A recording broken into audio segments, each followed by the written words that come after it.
All right, speaking of patriotism, boy, Tony Bennett got in trouble this week, kind of the same way we have gotten in trouble in the past. You and I, you mean? Yes, you and I. Yeah. He made some comments that made people think that he was with the terrorists or so forth. You know what? First of all, he's 85 years old. He's not a politician.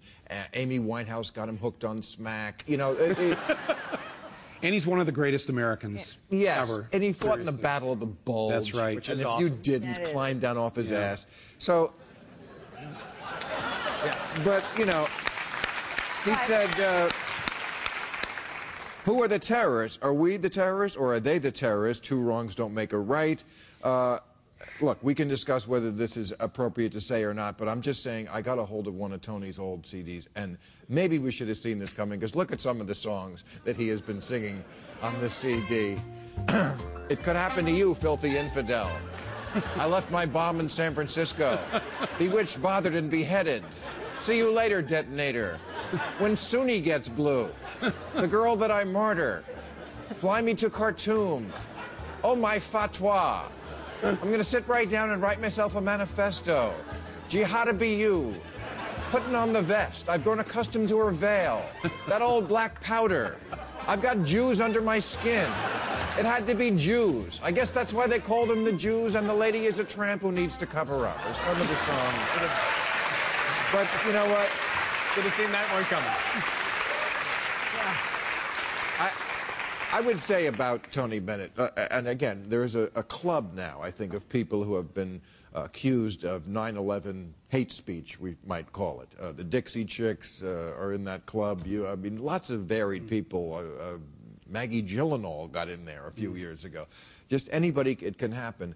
And I don't think any of us ever want to upset people. We just think that we should be able to have an adult conversation about this, as Tony Bennett was. What? Well, I mean, he apologized right away, and Tony Bennett is a great American. He's 82. I just got to say, 85, you know. But here's the thing. I mean, I think as someone who was there during 9/11, I understand why people are offended, because I'm offended. And the only person who's responsible for those two towers coming down are Osama bin Laden and the 19 hijackers. And we fool ourselves, and we try to blame America or find some way to say we're culpable. It's bullshit. I'm not offended by what he said. I'm not either. And I think it's a brave thing to say, because what he was saying was much more complex. He wasn't blaming it. We're responsible for our people being killed. He's just trying to say that past policies were such that we don't just get to go around the world and behave whatever way we want to behave, and then expect that something may not happen. You know, if you have a pit bull in your neighbor's backyard, and you go over and keep kicking that pit bull, and then the pit bull bites you. I mean, you don't say, oh, hey, I don't know why that pit bull bit me. No, it's because you've been kicking the dog. Well, I don't agree. I think he has every right. We have a First Amendment and a free press. Absolutely. We should in this country, and people have a right to say whatever they want to say. Right. And entertainers who are not in politics maybe are a little more careless with some of their language. But on 9/11 and on the Holocaust, let's understand this. A lot of people take it very personally, and it's totally understandable that they do. At some point, if we're going to have an adult discussion, and we should, it has to be put on the table that nobody is saying that those specific people who died had it coming. No one is saying that. That's how it becomes interpreted. What we're saying is that the United States has almost 500,000 troops in over 150 countries around the world. That is an empire. If you want to have an empire, and this country, by its acquiescence of that fact, certainly does, if you want to have that big a footprint, yes, there is going to be some kind of blowback. I wouldn't call that. And those people specifically don't deserve it, but they just lost. They were in a... We don't have an empire.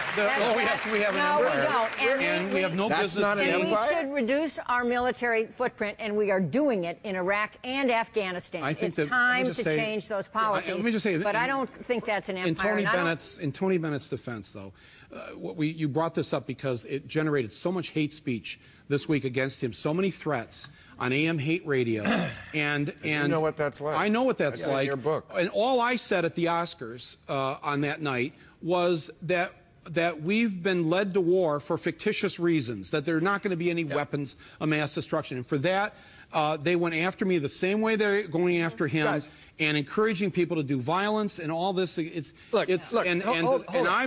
never going to allow that to happen, whether it's to the Dixie Chicks or to Tony Bennett or whatever. This is a free country.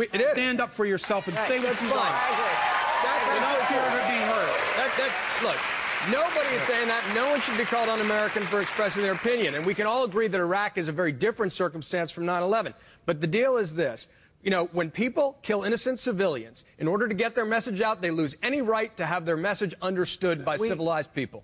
We are not an empire. We don't disagree with you on that. And by the way, they weren't getting a message out. You have to be absolutely insane to want to do that. And it was a mass murder that took place. Let's keep our eye on that basic fact and not keep muddying the waters here. It's 10 years after. We still execute people in this country because we say we want to prevent murder.